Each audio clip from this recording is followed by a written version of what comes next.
बड़ा जनाब अपने प्यारे मुर्शिद जनाब सैयद अली भाई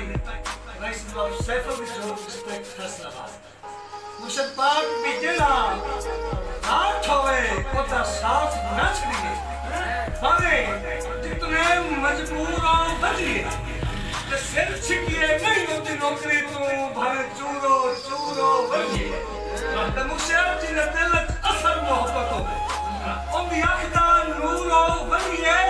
और जो सजा में दाल को सियाप बना रहा है उसमें जाकर तो नूरो बजिए क्या बात अली माई दे नजर दौड़ा जी के तेरी राह तू बोखरा दे दे के पागल मशहूर हो गए हैं नफरत दे सफर थका छड़े आए चूरो चूर हो गए हैं ते तोए वक्त परस्त दी नजर जो ताई नाम मंजूर हो गए हैं सिद्धी गल दर्द गरीबा से तेरी पहुंच